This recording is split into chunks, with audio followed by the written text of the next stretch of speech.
Welcome back to Paradise, Louisiana. And this week we continue with our gubernatorial candidate questionnaire. And Gary, this was your other good idea for this year. Really getting a lot of good comments, people really enjoying it. To be able to find out what's on the mind of these guys who want to be the state's next governor with regard to hunting and fishing. So far, I know some of these people y'all say don't have a chance. But so far, if any of these four get in there, I think it's good news for the wildlife and fisheries so far.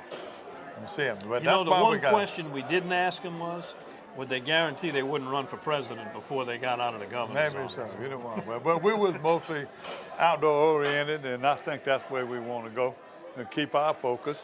And I know you can't just elect somebody just on your subject. There's so many things that fit families. But it could be the difference maker. Could be the tiebreaker. I know with me, it could make a lot of difference. Well, this week we asked them specifically about a very sore subject, funding for the Louisiana Department of Wildlife and Fisheries, and you may be surprised to find out how little funding they get from the state and what their answers were. Here we go. Gubernatorial candidates for Louisiana talking about Louisiana's Wildlife and Fishery Department funding source. We all know here that the Department of Wildlife and Fisheries operates without general fund money.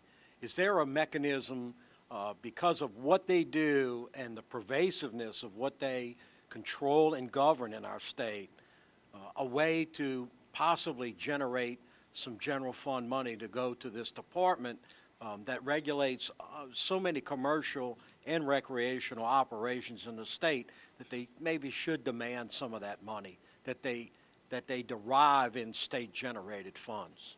Whether or not I would be in favor of a dedication, I'm not so sure that's the right way to do it, but I can absolutely tell you making it a priority is what we've got to do. The reality of it all is we got a $9 billion general fund. I refuse to believe in a state that has a $9 billion general fund with 4.5 million people in it that we don't have the resources within that to make wildlife and fisheries a priority. When you take a look at the simple fact we put pennies in that department and we generate a $2.5 billion economic enterprise. So to me, it's about priority. As I said earlier, I grew up at wildlife and fisheries. There are so many cliches that I can think of. When we talk about, hunting and fishing, it's really not just about the economic impact. Really is not. I mean, that's certainly a big thing, and it's about the management of the resource. But what I would say more than that, it's worth protecting, is the lifestyle that so many of our families have enjoyed. How many times we've all heard of, when the seasons are published, that particular hunting day is posted on the calendar and everybody begins to do their whole family events kind of surround opening day of duck season or deer season. That to me is a family taking a kid, on a hunt or fishing trip. What is the old bumper sticker? Teach a kid to hunt and fish and he won't steal and deal. I mean, what I would say is that not only do we need to manage our resources for the sake of the resources, we need to manage the resources for the sake of the people who use those resources. And I believe the quality of life in Louisiana has been drastically positively impacted because of our access to so many resources. And if we don't continue to manage them, we go backwards, I think our lifestyle goes backwards.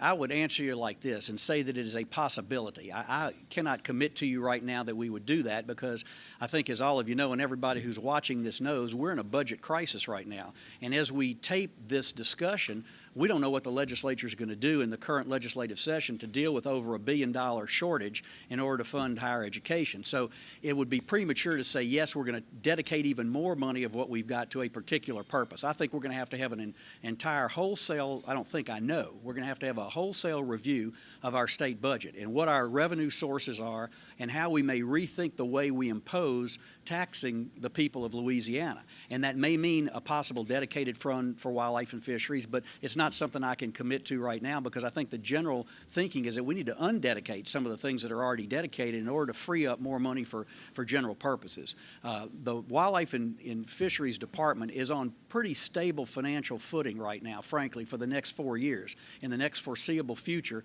their funding is pretty stable if there's not another intrusion into that fund by a governor or by the legislature. So I feel like the department, which has been in very good hands and under very good leadership, is in a pretty comfortable position related related to the rest of state government going forward? Well, that's a great question.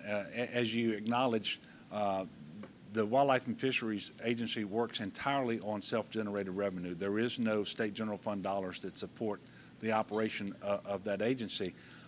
And if you don't expand the scope of what they are doing in terms of resource management and that sort of thing, most people within the agency tell us that they have enough money coming in that they can operate the department responsibly over the next 5 years. However, that is not true. For example, if we do the regional approach to managing the fisheries and we have to go out and monitor that situation and apply the best science and the best enforcement, then we know we're going to have additional dollars to do that. And certainly state general fund dollars ought to be available for that purpose because of how important it is to the state of Louisiana. But we should not kid ourselves. As I stand here today, we're $140 million short of the state general fund that we need to operate the safety net hospital system. We've got universities around the state of Louisiana who are preparing paperwork to declare exigency. We've got credit downgrades on the state of Louisiana and our higher education universities. So obviously, we've got tremendous budget constraints. But if we will tackle our challenges head on, as I plan to do as governor, then we will have some state general fund dollars that would be available should they become necessary to augment the budget at Wildlife and Fisheries, because that is such a critically important agency. And we have to allow that agency to operate in a manner that serves the people of Louisiana.